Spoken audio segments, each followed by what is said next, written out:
L'UTMB, 20 ans de passion. Un défi contre moi-même. Galère. Tout va bien, tout baigne. Et là, il faut que je finisse. Parce que faut que je finisse ce que j'ai commencé en cafond.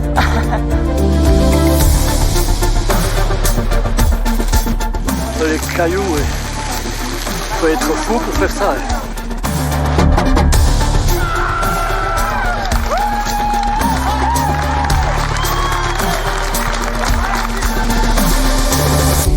Je m'appelle Mathilde Lenné, je suis bénévole pour l'UTMB et à l'occasion des 20 ans de la course, j'ai décidé d'aller à la rencontre de ceux qui ont contribué au mythe.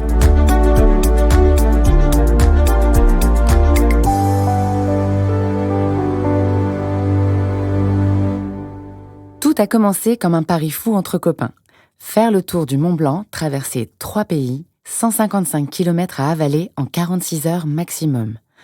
Une balade qu'un randonneur ferait en une semaine. 20 ans plus tard, l'ADN reste le même, mais l'aventure immersive a fait des petits. Le circuit UTMB World Series. 36 événements, un peu partout dans le monde, avec en point d'orgue les finales de l'OCC, de la CCC et de l'UTMB à Chamonix. UTMB. 4 lettres devenues mythiques et derrière elles, un duo inséparable depuis les bancs de la fac. Michel et sa femme Catherine Poletti. Chacun leur tour, ils ont partagé leurs souvenirs avec moi et leurs espoirs pour la suite. Bonjour Michel. Bonjour Mathilde. Comment ça va ? Ça va très bien. Je suis très heureuse de faire cette interview aujourd'hui avec toi, enfin avec vous, puisqu'on va enchaîner une première partie d'interview avec toi et une deuxième partie avec Catherine. Bonjour Catherine. Bonjour Mathilde. Comment ça va ? Moi, ça va bien. Parfait. Jusqu'ici, ça va, comme je dis à tout le monde. On est à moins de 2 mois aujourd'hui de l'UTMB 2023. Une édition un peu particulière parce que c'est les 20 ans, d'où l'objet de ce podcast. Ça fait quoi de voir grandir son bébé ? Ça fait se sentir un peu plus vieux. Ça fait quelque chose parce qu'effectivement, 20 ans, c'est quand même une sacrée tranche de vie. Et comme c'est une tranche de vie qu'on a attaquée assez tard avec Catherine, oui, il y a un petit côté... qu'est-ce qu'on sera dans 20 ans ? On y reviendra tout à l'heure, ça. Et puis, il y a un côté transmission aussi, puisque c'est vraiment l'histoire de famille qu'on a envie de raconter, et la transmission à David, à Isa et Mika.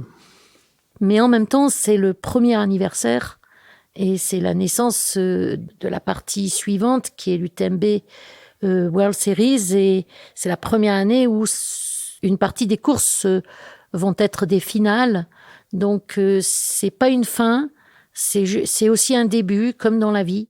Avant de revenir sur la naissance du fameux bébé UTMB, si tu ne devais garder qu'un seul moment fort, un moment qui restera gravé à vie dans ta tête et dans ton cœur, lequel ce serait ? C'est une question difficile parce que des moments, il y en a beaucoup. Il y en a quelques-uns qui me viennent comme ça en tête.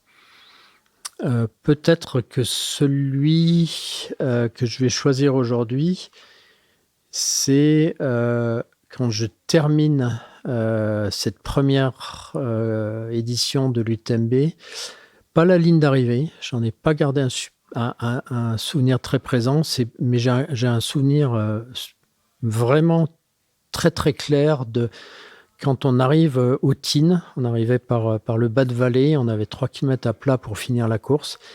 Et en arrivant au Tignes, là pour le compte, j'ai vraiment été submergé par l'émotion de terminer. C'était un rêve pour moi de faire cette course. J'avais ça en tête depuis des années et là j'étais en train de le terminer. Et j'étais vraiment une vague d'émotions incroyable. Et en même temps, j'étais en train j'avais une petite musique qui tournait dans la tête parce qu'on avait vu que ce nom Ultra Trail International du Tour du Mont Blanc, c'était beaucoup trop long. Un truc imprononçable. The North Face Ultra Trail International du Tour du Mont Blanc. Et j'avais 4 lettres qui me trottaient dans la tête et c'était UTMB. Donc, tu avais à la fois le coureur et l'organisateur sur ces 3 derniers kilomètres qui étaient un peu tiraillé entre des émotions et des projections. Ouais, clairement, parce que coureur-organisateur, pour moi, c'était la même chose à cette époque-là. Et tu penses que Catherine va répondre quoi à cette question ? Il y a le premier départ, effectivement, parce que on s'est lancé dans un truc assez fou. Et comme j'étais la seule à ne pas courir, j'ai été désignée... j'ai chopé le mistigris, quoi. J'ai été désignée directrice de course. Je les ai vus partir et je me suis retrouvée seule dans le quart d'heure qui suivait brutalement. Voilà, j'étais toute seule et devant quelque chose d'assez monumental, c'est de me dire est-ce que j'ai les épaules assez larges, est-ce que je vais pouvoir prendre les bonnes décisions et tout. Là, je suis émue. J'en ai partout de l'émotion, je suis saoule d'adrénaline. Et donc, on parle beaucoup de vous deux. Vous êtes mariés depuis combien de temps ? C'est indiscret comme question. La deuxième question est encore pire, c'est vous êtes mariés à quel âge ? On s'est rencontrés faut pas que je dise des conneries. On s'est rencontrés en 1975 à la fac à Grenoble. C'était l'époque post-68 hard, où régulièrement tous les étudiants de France se mettaient régulièrement en grève chaque printemps. Et Catherine trouvait ça cool parce qu'à fac de droit, ils n'étaient pas en grève, alors que nous, on était en grève. Et elle est venue faire des crêpes avec nous pour payer un déplacement à Paris, pour aller manifester à Paris. Ses études étaient plus intéressantes que les miennes. En plus, il m'intéressait, le gars. Donc, j'ai changé de cycle d'études. Et moi, je me suis mis aussi à faire mes études en maths et informatique et sciences sociales. C'est là qu'elle a commencé à te suivre dans tes délires, finalement. Ça a commencé très tôt. Oh, est-ce qu'elle m'a suivi Elle appréciera pas la question d'avoir suivi Michel dans ses délires. Par contre, elle a suivi Michel dans son désir de revenir à Chamonix, ça c'est sûr. Il y a un moment, juste à la naissance d'Isa, je me suis senti, moi, complètement perdu dans mes études d'informatique, très, très théoriques à l'époque. Et j'ai éprouvé vraiment le besoin viscéral de revenir à Chamonix, sans trop savoir ce qu'on allait faire, parce que faire de l'informatique, quand les PC n'existaient pas encore, à Chamonix, c'était pas possible. Et là, Catherine, effectivement, elle m'a suivi. Elle a compris. Elle a compris, elle a joué le jeu et on est venu s'installer. Donc, je l'ai suivi parce que je l'ai décidé. Et c'est de la même manière que j'ai toujours dit à Michel, j'ai jamais voulu de patron et certainement pas mon mari. Je te donnerai toute ma vie pour toi, mais pas mes décisions. Donc tu as grandi à Chamonix, tu as eu ce besoin d'y revenir. Tes premiers souvenirs d'enfant, d'ado à Chamonix, c'est quoi ? C'est forcément la montagne ? C'est forcément être dehors ? Oui, c'est beaucoup l'outdoor. Mes premiers souvenirs, je dirais, c'est un début énormément de ski alpin quand j'étais gamin. Je passais mon temps à faire du ski alpin. Et puis, j'ai muté après, quand j'étais au collège. Après, j'ai basculé sur le ski de fond. Parce que tes parents étaient sportifs ou juste parce que toi, t'étais... Pas plus. Et du coup, comment tu rencontres la course à pied ? La course, en fait, j'ai toujours, pendant très longtemps, ça a été simplement l'entraînement pour le ski de fond. Et la bascule, elle se fait beaucoup plus tard. La bascule, elle se fait en 2000. Quand on rentre de Norvège et où j'avais fait une course de 95 km en ski classique qui m'avait occupé pendant 8 heures. Et là, je me suis dit, j'aimerais bien voir ce que c'est que de courir, enfin d'être en compétition pendant plus que 8 heures. Mais en ski de fond, ça n'existe pas. Et en cherchant, j'ai trouvé effectivement des courses à pied qu'on appelle des ultra-trails maintenant, mais qui à l'époque, c'était le Grand Raid à Ariège, que j'avais trouvé donc, dans les Pyrénées, qui faisait 140 km. Et ni une ni deux, je m'étais inscrit, c'était pour Pentecôte de l'an 2000. Et voilà, moi, j'avais pas d'entraînement, enfin à peine 2 mois d'entraînement, mais j'y suis allé. C'est ça que j'avais envie de faire. Mais pourquoi courir plus que 8 heures ? J'avais envie de... Après, est-ce que c'est lié à une forme de dépassement de soi ? On le dit souvent, hein, c'est cette recherche de ses propres limites, cette recherche de se dépasser. Mais oui, j'avais vraiment envie d'aller explorer ce monde de la course. Je sais même pas si ça existait à l'époque, mais qu'est-ce qui se passe si j'essaye d'aller encore plus loin que ça? C'est ça, qu'est-ce que ça nécessite? Comment je dois m'adapter? Comment je gère pour aller plus loin? Ouais, non, je pense que c'est plus le côté spirituel de la chose. C'est lié au côté physique, c'est lié à la souffrance, à l'endurance, mais c'est aussi c'est presque une quête. L'ultra, je pense que c'est quand même quelque part une quête. Et c'est presque plus, ça tient presque des fois plus du mystique que du physique. Moi, j'ai fait un beau voyage. La tête dans la montagne. C'est génial, vraiment génial. C'est top. Dernière question hors trail, après on y revient, promis. C'est quoi les valeurs Poletti? C'est quoi l'ambiance à la maison? Si tu devais vous caractériser? Ça, c'est la question qu'on m'a jamais posée.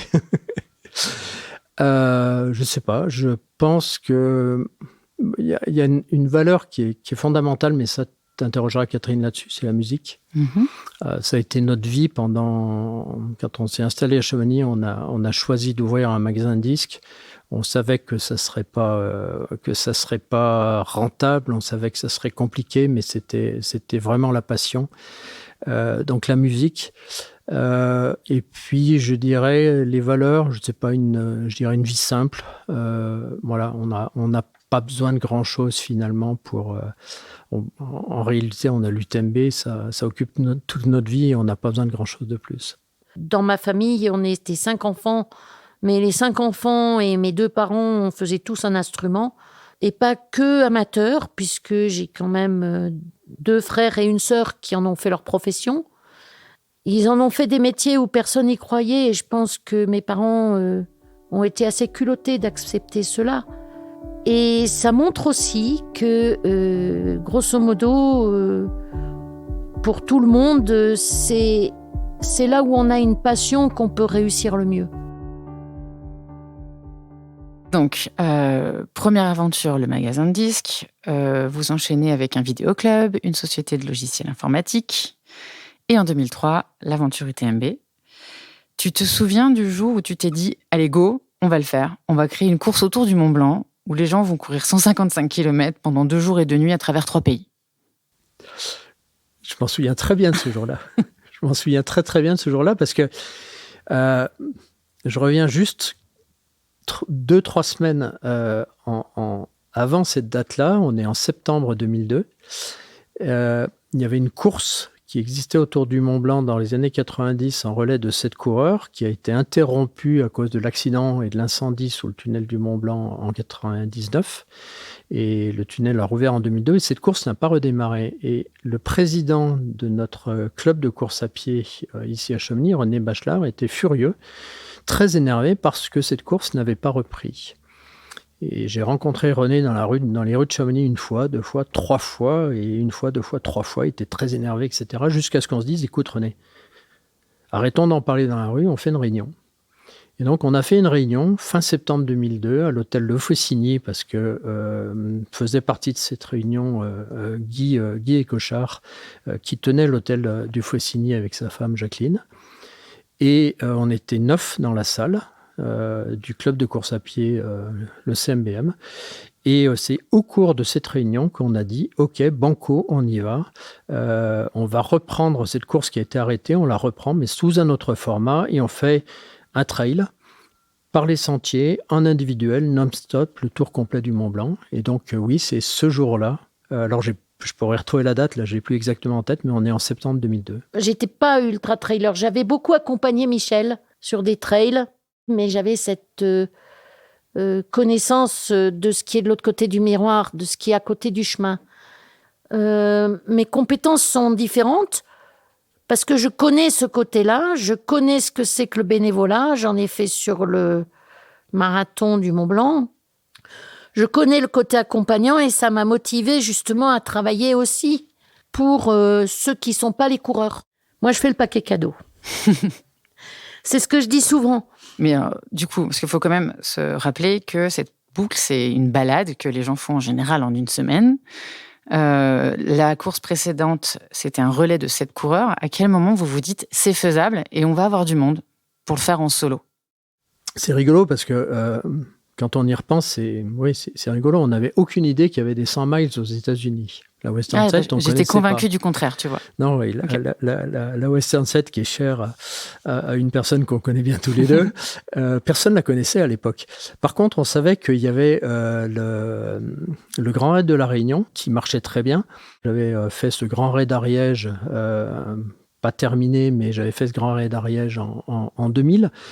Et donc, cette expérience trail que j'avais acquise en 3 ans, que Catherine avait acquise aussi en m'accompagnant, que d'autres dans le club avaient acquis aussi, c'est ça qui nous a fait dire, ben oui, faire le tour du Mont Blanc non-stop, ça paraît un peu fou, mais c'est possible et on va le faire. Et tu l'as fait. Tu te retrouves sur la ligne de départ en 2003 et on a des images que je vais donc te montrer. On les regarde et après, tu les commentes. J'ai envie vraiment d'aller de plus en plus loin, au-delà des limites. Et donc, il n'y a pas de problème, on peut faire 150 km et 8000 mètres. Vous êtes testé déjà là-dessus? Ouais, d'autres sont déjà testés sur le tour complet, moi jamais, et c'est le rêve un petit peu aujourd'hui. D'arriver pour la première fois de ma vie à le faire et puis d'emmener 700 personnes avec, ça c'est fabuleux. 6, 5, 4, 3, 2, 1, top!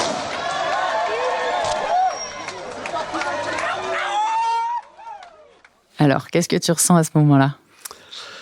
Ah, en plus, c'est un extrait plus long que ce que j'ai vu depuis longtemps. Donc, c'est un peu... Qu'est-ce qu'on ressent C'était un rêve absolu et j'avais commencé à avoir ce rêve de faire le tour complet du Mont Blanc. Il est venu avant ma période trail. C'est en 1995 que j'ai éprouvé l'envie, le besoin quasiment d'essayer de faire le tour du Mont Blanc non-stop. Alors c'est sûr que 8 ans plus tard, donc quand on se retrouve au départ, évidemment, ça fait beaucoup de choses. C'est le début d'un rêve et en même temps, il y a 700 coureurs avec soi et donc, c'est quelque chose d'assez... C'est un peu surréaliste, un peu un rêve éveillé, quelque chose comme ça. C'est presque, je ne sais pas comment c'est possible d'avoir... encore une fois, c'est une expérience incroyable. Tu vis un truc que tu penses c'est pas possible que ça puisse exister. Eh ben moi, je suis sur le départ et la deuxième fois qu'il parle, je me retrouve toute seule dans la nuit, grosso modo, avec... 2-3 colombins. C'est pour ça que dès la deuxième année, j'ai dit, moi, ça va pas du tout. Le départ, il est trop court. En fait, c'est que autour des coureurs. Donc, il faut trouver un moyen de le théâtraliser. C'est dès la deuxième année où on a commencé à mettre de la musique au départ. Une musique qui va démarrer, qui va mettre les gens dans leur bulle, qui va leur permettre de se concentrer, mais qui va monter gentiment, voire peut-être pas gentiment, mais qui tout d'un coup, ça va être une explosion, un feu d'artifice. Et là, c'est le départ. Et ben, ça me semblait absolument idéal de le réfléchir ainsi. Et tu l'as bouclé, cette boucle, en 2003. Ah ouais. Et vous n'avez pas été très nombreux. Tu te souviens du nombre de finishers ? 67. Sur 722, 723 départ. Aïe, ça fait mal un peu ça, non ? Alors, il y a 2 raisons. Il y a 2 raisons. La première raison, un peu technique, c'est qu'on on pensait quand même que c'était très long et que tout le monde pourrait pas faire le boucle. Et donc, on avait imaginé 3 courses en une. C'est-à-dire qu'on avait dit, vous pouvez choisir, tout le monde prend le départ en même temps, mais chacun est libre de choisir de s'arrêter à Courmayeur ou de s'arrêter à Champey ou de finir à la boucle. Et puis, la deuxième raison, c'est surtout qu'il a fait... 2003, c'était l'été de la canicule. La première dépression, qui a été une grosse dépression, c'était le jour de la course. Et donc, on est parti dans le mauvais temps et on a couru dans le mauvais temps. Mais ça a été, au niveau de la météo, extrêmement difficile. Et ça explique aussi le peu de coureurs qui arrivent à terminer la boucle. Mais c'est aussi en même temps ce qui, je crois, a créé le mythe. Exactement, et justement, 700 coureurs en 2003, 2300 en 2022, sur un peu plus de 5000 demandes, c'est ça ?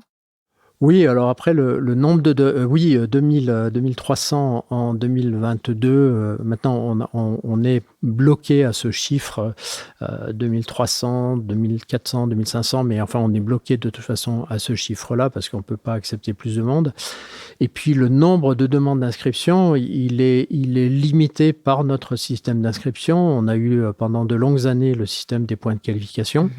On vient de le remplacer depuis 2 ans par le système des Running Stones, associé à l'UTMB Index, mais le nombre de demandes est limité par le système d'inscription parce que on ne voulait pas justement le laisser exploser et se trouver dans une situation où les gens pourraient attendre 10 ans, 12 ans, 15 ans et ou voire ne jamais réussir à s'inscrire. Qu'est-ce qui, selon toi, fait que l'UTMB est devenue la course ? Je pense réellement que cette première édition épique, réellement épique en 2003, y est pour beaucoup. Après, il est évident qu'il y a un autre symbole qui est extrêmement fort, c'est les 3 pays. De faire le tour de la Grande Montagne, faire le tour du toit de l'Europe en passant par 3 pays, là, je pense qu'effectivement, ça contribue aussi à ça. Et puis, je dirais que peut-être il y a une 3e raison, c'est que c'était juste le bon moment de la faire. Et puis, il y a probablement aussi une 4e raison, c'est qu'on y a travaillé jour et nuit pendant 20 ans. Chamonix, plus Mont-Blanc, plus 3 pays, plus un truc en individuel, ça paraît fou. Et ce qui est fort, c'est que chacun est devenu le héros, que ce soit le héros de son pays, de son village, de sa rue, de ses enfants. Mais tous les gens qui font l'UTMB sont le héros de quelque chose, y compris d'eux-mêmes. Ça a changé beaucoup de vies. Je vais pousser une 5e raison. Est-ce que justement le côté très familial, ami, c'est-à-dire une course qui s'est construite sur une base d'amis, la famille a été inclue et au fil des décennies, des amis se sont greffés, d'autres courses ou d'autres expertises pour faire grandir l'événement. Est-ce que ce fonctionnement finalement très intime, entre gens qui se comprennent, ça a aussi participé au bon fonctionnement? Je ne sais pas si tu vois où je t'emmène. Pas que la famille, avec l'association des trailers du Mont Blanc qui vient de changer de nom, qui s'appelle l'association des Amis de l'UTMB Mont Blanc. Mais donc avec principalement Jean-Claude Marmier et René Bachelard, mais aussi avec d'autres, avec Alberto Motta, Courmayeur, avec Léon Lovet à Champais. On a développé cette course pour la passion de développer cet événement. On est devenu une grosse société, on a besoin de faire vivre cette société. Comme toutes les sociétés, la question de l'argent se pose. Une société ne peut pas vivre si elle n'est pas profitable. Mais ce qui nous a toujours animés, c'est la passion. Oui, c'est ça, quand on parle, t'as les yeux qui brillent, c'est génial. Et cette passion, elle était partagée, elle n'était pas que chez Catherine et moi, elle était dans tout ce groupe. Et ça a été une aventure extraordinaire. Imaginez une association, Catherine et moi, on était pros dans cette histoire, mais les gens de l'association, ils ont toujours été bénévoles. On s'est réunis pendant plus de 10 ans d'affilée, systématiquement, tous les mardis soirs, systématiquement pendant plus de 10 ans d'affilée. Il n'y a que la passion qui peut expliquer ça. Oui, non, je comprends et je partage, puisque je me suis fait embarquer aussi dans l'aventure UTMB. Un peu reculant au début. Et au final, une fois qu'on a mis le pied à Chamonix, qu'on a mis le pied dans votre organisation, dans votre fonctionnement, c'est vrai que c'est vraiment aspirant et inspirant comme événement. Enfin, bref. Tu vas finir par dire que c'est addictif. Oui, il y a un peu de ça.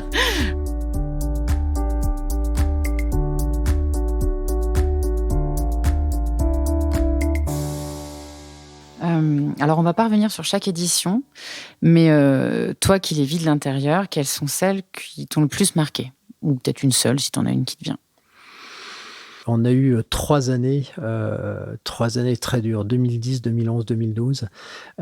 3 années de suite où on a eu du mauvais temps. En 2010, on a donné le départ, on a arrêté la course après quelques heures. Les premiers étaient au Contamine, le reste des coureurs étaient à Saint-Gervais.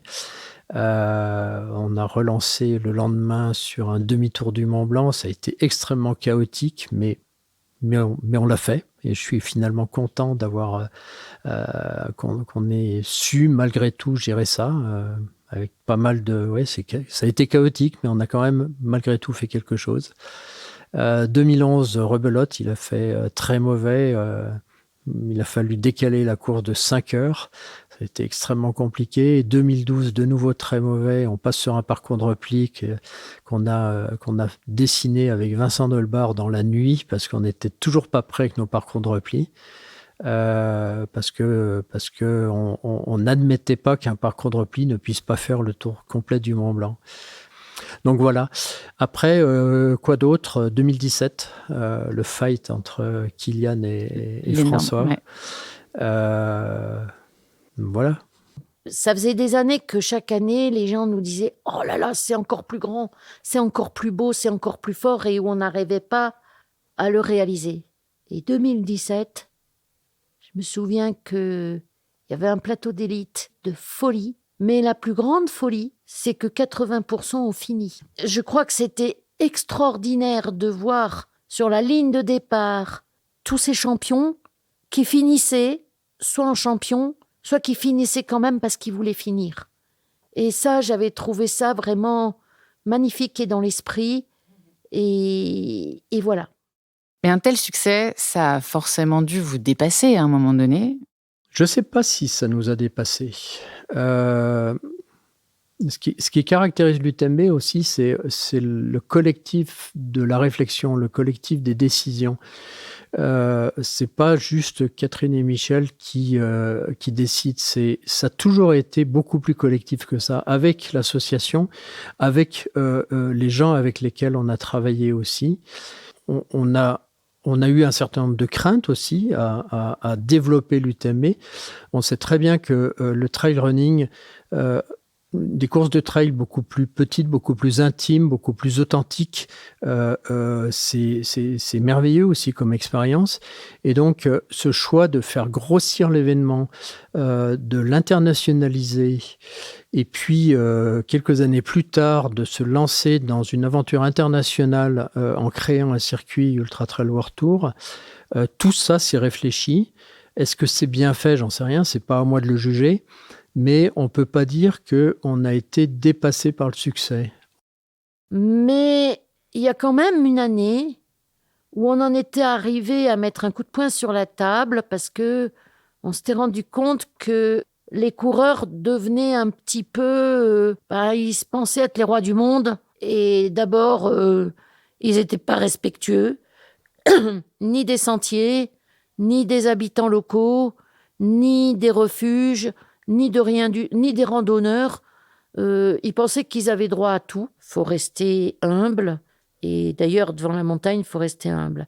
Il y a eu d'autres moments où qui ont été durs à vivre. Il y a des gens qui ont disparu, que ce soit des coureurs récemment, que ce soit des proches et des organisateurs aussi. Ça nous rend fatalistes et certes, on fait tout ce qu'on peut pour que ça n'arrive pas, mais on sait que ça doit arriver. Du coup, il y a des limites que vous vous imposez, ou c'est zéro limite. L'internationalisation, c'est quoi les étapes suivantes ? Quelles sont les étapes suivantes ? Là, on vient d'en franchir une très grosse depuis 2 ans avec le lancement du UTMB World Series, qui est la résultante en fait de notre expérience acquise à l'international depuis 2013. En 2013, on avait pris la décision de lancer avec des amis, Ultra Trail World Tour, UTWT. Quelques années plus tard, on a aussi expérimenté des franchises UTMB. Il y a eu Ushuaia by UTMB, il y a eu Oman by UTMB et quelques autres, en Chine aussi.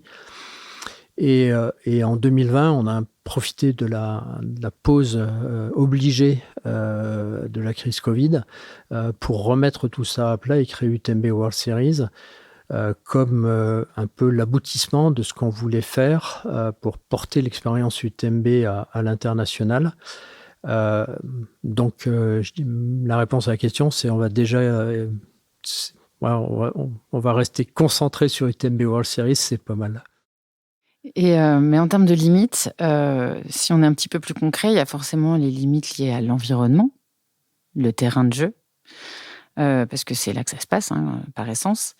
Parce qu'aujourd'hui, c'est une chance incroyable d'avoir cet écrin, de pouvoir courir à travers 3 pays autour du Mont Blanc. Mais c'est aussi une grande responsabilité. On est critiqué aujourd'hui pour mettre en danger l'environnement parce qu'on envoie 10 000 coureurs en montagne. C'est une erreur, mais c'est compliqué de lutter contre cette erreur de jugement. Les 10 000 coureurs qu'on envoie en montagne ne font pas de mal à la montagne. On les envoie sur des sentiers qui sont balisés, ils ne vont pas divaguer partout. On contrôle là où ils vont. Ils sont répartis sur plus de 400 km de parcours. Moi, je suis convaincu et je voudrais convaincre tout le monde qu'aujourd'hui, on ne porte pas atteinte à la nature et au contraire, on a un effet positif. On contribue beaucoup à réparer, à entretenir les sentiers. Le plus gros problème, c'est les gens qui viennent dans la vallée et qui arrivent en France. Donc, c'est vrai que cette année, on a mis en place un plan de transport colossal. On essaye d'inciter les coureurs à venir avec des mobilités plus douces ou des choses comme ça. Mais ça, c'est le plus compliqué. Par ailleurs, aujourd'hui, on se dit qu'il ne faut pas passer sa vie à voyager à travers le monde dans tous les sens juste pour faire des courses. Donc, on s'est dit, tous ces coureurs qui viennent de Chine, qui viennent de Thaïlande, qui viennent d'Argentine, qui viennent d'Afrique du Sud, d'Australie, etc., l'idée, ça serait qu'ils aient aussi la possibilité de faire ce type de course avec les mêmes standards, mais plus près de chez eux.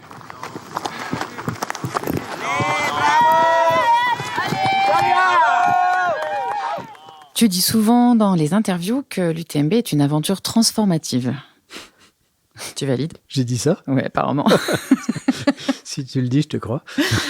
On m'a dit dans l'oreillette, en tout cas, que tu dis que c'est une aventure transformative. Est-ce qu'on pourrait dire que ça a transformé, changé ta vie ou votre vie à Catherine et à toi ? Oui, complètement. Catherine te le dira mieux. Okay.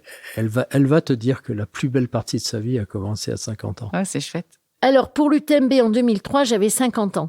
Bon, alors, je ne veux pas vexer mes enfants parce que les plus belles périodes de ma vie ont été la naissance de mes enfants, etc. Mais d'un point de vue professionnel et activité professionnelle, je crois que c'est la plus belle période de ma vie. L'une de mes plus grandes fiertés, c'est de voir que maintenant, la société que j'ai créée toute seule début 2014, donc elle n'a pas encore 20 ans, là où j'étais toute seule, maintenant, il y a 70 personnes. Et de me dire que, en fait, grâce à cet événement, il y a 70 personnes qui ont un métier, c'est une sacrée fierté. Comment tu vois les choses dans 10 ans, dans 20 ans ? Comment tu imagines l'ultra-trail, l'UTMB, toi ? Moi, dans 20 ans, j'aurai 88 ans. Sur la ligne ? Non, je ne pense plus. J'espère pouvoir courir encore quelques années. Pour l'instant, je me sens bien. Je vais encore essayer de le faire cette année. Et puis, on arrive à un âge où on va dire, allez, d'un an sur l'autre, on verra bien l'année prochaine ce qui se passe. Sur l'avenir, encore une fois, l'aventure UTMB World Series, elle est toute neuve. Elle est en train de se mettre en place. On a énormément travaillé sur ce projet. Il a l'air... on a l'impression que les choses s'enclenchent plutôt bien et qu'on n'a pas trop mal réfléchi. Mais voilà, je dirais que dans 5 ans, dans 10 ans, c'est à voir si effectivement ce circuit est devenu ce grand circuit international dont on rêve et qui permet d'apporter l'expérience UTMB à portée de chaque coureur du monde entier là où il habite. Voilà. Parfait. Et puis la transmission aux enfants. Oui, tu parles beaucoup de transmission, c'est important ça. Mais c'est important parce que c'est vraiment... on ne peut pas dire que l'UTMB, c'est que Catherine et Michel. Et c'est une histoire géniale parce qu'on a vécu UTMB pendant 20 ans et on s'en est pas lassé. Et au contraire, ça nous a enrichis d'une manière incroyable. Cette chance de construire quelque chose entre parents et enfants, c'est quelque chose d'inimaginable. C'est un privilège. Et tu aurais pu imaginer que vous alliez réussir à se créer ce rendez-vous ? Est-ce que tu continues à être émerveillé par ce que vous avez monté ? Ouais, complètement. C'est une aventure incroyable.